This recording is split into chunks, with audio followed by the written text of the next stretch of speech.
The Motorola's Moto X was my favorite smartphone of 2013, but this is the 2014 edition. I'm Amit from Phone Radar, and this is the comparison of the Moto X versus the Moto X.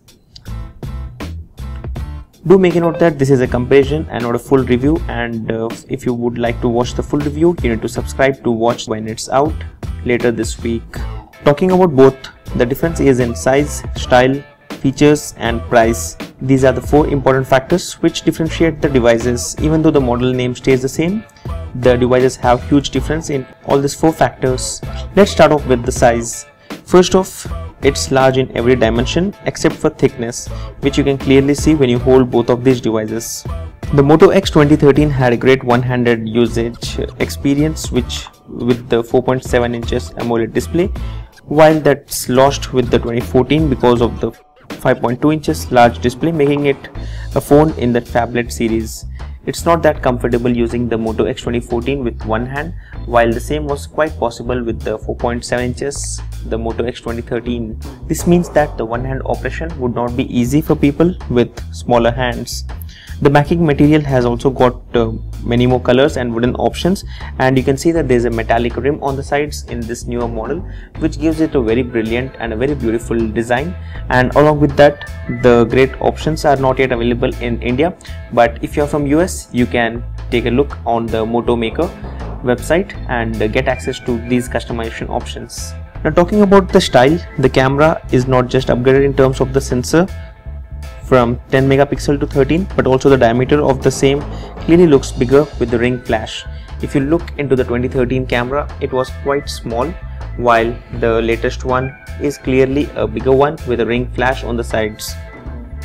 The speaker has also been moved from the back, which was placed on the 2013 here, to the front, which you can clearly see on the Moto X 2014.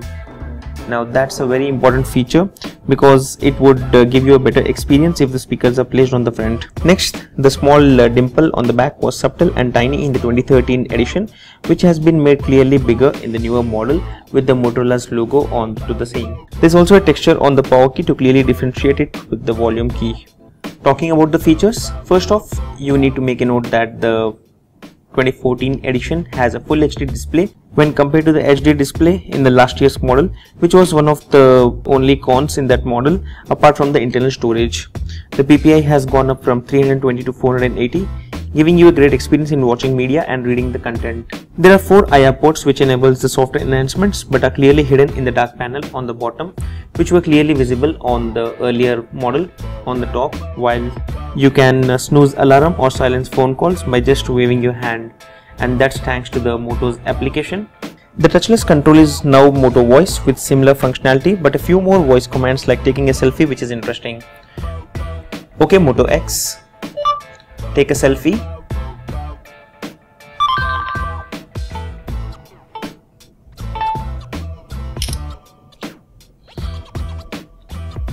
And along with that, the new camera has similar features like twist your wrist to capture, and also it supports 4K video recording, 1080p slow-mo video recording, and few more features like the flash, which has been enhanced. Now here is the most important factor, that's the price. Talking about the Moto X 2013, the device is priced at around 22,000 rupees, while this one is available at 32,000 rupees. Clearly a difference of 10,000 rupees. This means that you will have to spend 50% more for the device, which primarily is larger, has a better camera and hardware, but nonetheless, if you are in limited budget, the 2013 model is still a recommended smartphone over the other devices available in the market right now. If you clearly look into this device, it's kind of comfortable, comes with a decent hardware, a decent display, a 10 megapixel camera with LED flash, and at 21,000 or 22,000 rupees, this is one of the best smartphones available in the market if you have no budget issues, and you can obviously upgrade to the new Moto X. This was a comparison of the flagships from Motorola. Stay tuned on Phone Radar for the detailed review of the Moto X, which should be out in a week. Stay subscribed and have a great day.